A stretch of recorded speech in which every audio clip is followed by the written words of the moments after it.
সংবাদ সবাইকে স্বাগত জানাচ্ছি। আমি ফিরোজ তোহা। শুরুতে সংবাদ শিরোনাম জানিয়ে দিব সর্বশেষ গুরুত্বপূর্ণ আপডেট সংবাদ। শুরুতেই শিরোনাম। সংবাদ সম্মেলনে আসছেন বিএনপির মহাসচিব মির্জা ফখরুল ইসলাম আলমগীর।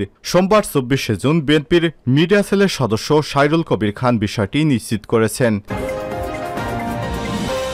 এরপর জানিয়ে দিব বিএনপির ফরেন অ্যাফেয়ার্স অ্যাডভাইজারি কমিটিতে আরও 17 জন যুক্ত। এদিকে খালেদা জিয়ার প্রতি অমানবিক এবং অসাংবিধানিক আচরণ করা হচ্ছে বলে বিবৃতি দিয়েছেন university teachers association of Bangladesh ইউট্যাব। এদিকে 8 জুলাই চীন সফরে যাচ্ছেন প্রধানমন্ত্রী শেখ হাসিনা। পররাষ্ট্রমন্ত্রী ড হাসান মাহমুদ জানিয়েছেন, প্রধানমন্ত্রী শেখ হাসিনা আগামী 8 থেকে 11 জুলাইয়ের মধ্যে চীন সফর করবেন বলে প্রাথমিকভাবে চূড়ান্ত হয়েছে। জানিয়ে দিব সারদা পুলিশ একাডেমিতে মিলল 17টি রাসেল ভাইপার সাপ। রাজশাহীর পদ্মা নদীর তীরবর্তী এলাকাগুলোতে রাসেল ভাইপার সাপের আতঙ্ক। নির্ঘুম রাত কাটাচ্ছেন অনেকেই। এবার নতুন করে আতঙ্ক সৃষ্টি হয়েছে পদ্মার তীরবর্তী রাজশাহীর চারঘাট উপজেলার সারদায় বাংলাদেশ পুলিশ একাডেমিতে 16টি রাসেল ভাইপার সাপের বাচ্চাসহ বড় সাপ উদ্ধার করার ঘটনাকে কেন্দ্র করে পুলিশ একাডেমির ভেতরে ছোট বড় মোট 16টি রাসেল ভাইপার সাপ পাওয়া গেছে। এবং সর্বশেষ জানিয়ে দিব, যুদ্ধ শুরু হলে ইসরায়েলে 5 লক্ষ ক্ষেপণাস্ত্র ছুড়বে লেবাননের সশস্ত্র গোষ্ঠী হিজবুল্লাহ। যে কোনো মুহূর্তে লেবানন এবং ইহুদিবাদী ইসরায়েলের মধ্যে যুদ্ধ শুরু হতে পারে।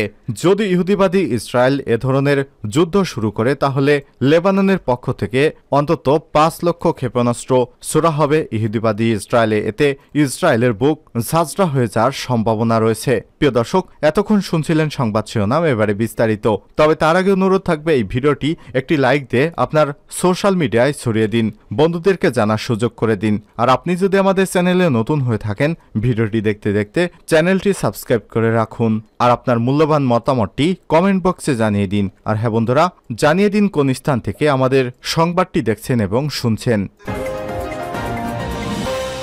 সংবাদ সম্মেলনে আসছেন বিএনপির মহাসচিব মির্জা ফখরুল ইসলাম আলমগীর। সোমবার 24শে জুন বিএনপির মিডিয়া সেলের সদস্য সাইরুল কবির খান বিষয়টি নিশ্চিত করেছেন। সাইরুল কবির খান বলেন, আগামীকাল মঙ্গলবার 25শে জুন বেলা 11:30টায় গুলশানে বিএনপির চেয়ারপারসনের রাজনৈতিক কার্যালয়ে এক সংবাদ সম্মেলন অনুষ্ঠিত হবে। তিনি আরো বলেন, বিএনপির মহাসচিব মির্জা ফখরুল ইসলাম আলমগীর সংবাদ সম্মেলনে বক্তব্য রাখবেন। দেশের সমসাময়িক রাজনৈতিক ইস্যু, দলের চেয়ারপারসন গুরুত্বপূর্ণ অসুস্থ তা নিয়ে, বেগম খালেদা জিয়ার শারীরিক অবস্থা নিয়ে বিএনপির মহাসচিব মির্জা ফখরুল ইসলাম বক্তব্য রাখবেন বলে জানা গেছে। বিএনপির ফরেন অ্যাফেয়ার্স অ্যাডভাইজরি কমিটিতে আরও 17 জন যুক্ত। বিএনপি চেয়ারপারসনের উপদেষ্টা কাউন্সিলের সদস্য হিসেবে আরও 3 জনকে নিয়োগ দিয়েছে বিএনপি। এছাড়াও বৈদেশিক সম্পর্ক দেখভাল করতে গত 15 জুন নতুন করে গঠিত চেয়ারপারসনস ফরেন অ্যাফেয়ার্স অ্যাডভাইজরি কমিটি বা এফএসসিতে আরও 17 জনকে অন্তর্ভুক্ত করা হয়েছে। সোমবার 24শে জুন দলের সিনিয়র যুগ্ম মহাসচিব রুহুল কবির রিজভী স্বাক্ষরিত এক সংবাদ বিজ্ঞপ্তিতে সব কথা জানানো হয়েছে। 3 উপদেষ্টা হলেন সাবেক রাষ্ট্রপতি সিরাজুল ইসলাম, দলের আন্তর্জাতিক বিষয়ক সম্পাদক হুমায়ুন কবির এবং কুড়িগ্রাম জেলা সভাপতি তাসভিরুল ইসলাম। গত 15 জুন উপদেষ্টা কাউন্সিলে সাবেক এমপি জহিরুদ্দিন স্বপন, যুগ্ম মহাসচিব মাহবুবউদ্দিন খোকন, মুজিবুর রহমান সারোয়ার, সৈয়দ মোয়াজ্জেম হোসেন আলাল, হারুনুর রশিদ আসলাম চৌধুরী, সাংগঠনিক সম্পাদক রুহুল কুদ্দুস তালুকদার দুলু, শাকাত হোসেন জীবন, আন্তর্জাতিক বিষয়ক সম্পাদক বেবি নাজমিন এবং তথ্য এবং প্রযুক্তি বিষয়ক সম্পাদক খালেদ হোসেন চৌধুরী ফাহিনকে নিয়োগ দেওয়া হয়েছে। 2016 সালের 19শে মার্চ বিএনপির জ্যেষ্ঠ কাউন্সিলে 502 সদস্যের জাতীয় নির্বাহী কমিটি এবং 81 সদস্যের চেয়ারপারসনের উপদেষ্টা কাউন্সিল গঠন করা হয়। গত 15 জুন দলের ভারপ্রাপ্ত চেয়ারম্যান তারেক রহমানকে প্রধান করে 10 সদস্যের chairperson foreign affairs advisory committee এবং 18 সদস্যের special assistant to the chairperson foreign affairs advisory committee গঠিত হয়। এফএসসিতে নতুন নিয়োগপ্রাপ্তরা হলেন আশরাফ উদ্দিন, সাবেক রাষ্ট্রদূত কানাডা, এনামুল হক চৌধুরী, এএনএম ওয়াহিদ আহমেদ, সাবেক deputy mayor tower Hamlets, Anwar Hossain Khokon আন্তর্জাতিক বিষয়ক সম্পাদক, জনাব রাশেদুল হক আন্তর্জাতিক সম্পর্ক সম্পাদক, নাহিদ খান শো আন্তর্জাতিক বিষয়ক সম্পাদক, Tofazzel Hossain Topu Japan, Hafiz Khan Sohel Washington, ASM G Shah Farid Pennsylvania, Badrul Alam Chowdhury Shipul California, Dolly Nasir Italy, Golam Faruk Shaheen New York, Shafiq ও Dewan Germany, Shamim Parvez Germany, Haji Habib France, Kabir Ahmed Ireland, Mohammad Naimul Bashir Austria.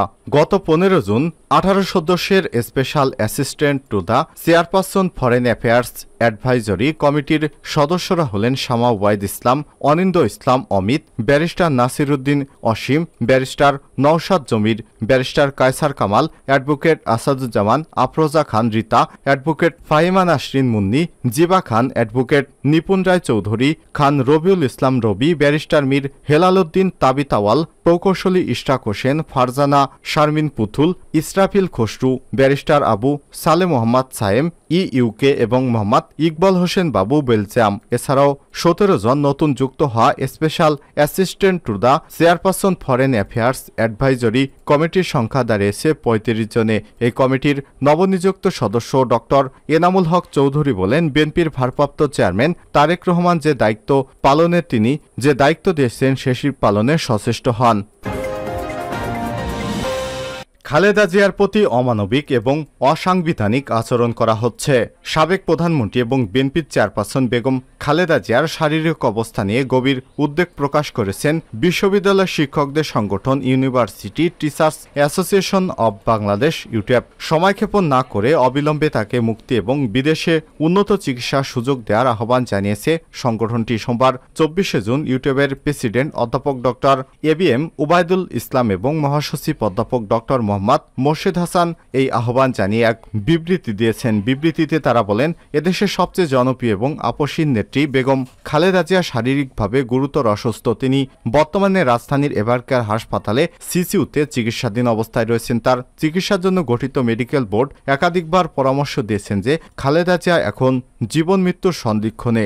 দেশে তাকে চিকিৎসার জন্য দেওয়ার মতো কিছু বাকি নেই, কেননা তার চিকিৎসার জন্য যে ধরনের যন্ত্রপাতি দরকার সেসব যন্ত্রপাতি বাংলাদেশে নেই। ফলে খালেদা জিয়াকে বাঁচাতে হলে বিদেশে অ্যাডভান্স সেন্টারে নিয়ে ট্রিটমেন্ট অতি জরুরি। কিন্তু লক্ষ্য করছি যে জনম্যান্ডেটহীন আওয়ামী লীগ সরকার এ বিষয়ে ভ্রুক্ষেপ করতে পারছে না, বরং খালেদা জিয়ার বিষয়ের প্রতি অমানবিক এবং অসাংবিধানিক আচরণ করছে। আমরা সরকারকে রাজনীতির ঊর্ধ্বে মানবিক দিক বিবেচনা করে তাকে অবিলম্বে মুক্তি এবং বিদেশে চিকিৎসার দেওয়ার সুযোগ দেওয়ার জন্য আহ্বান জানাই। এক্ষেত্রে দলীয় সংকট দৃষ্টিভঙ্গি এবং প্রতিহিংসা পরায়ণ মনোভাব পরিহার করে সরকারকে গণতান্ত্রিক পথে চলার আহ্বান জানিয়ে, অন্যথায় সরকার এর দায় এড়াতে পারবে না।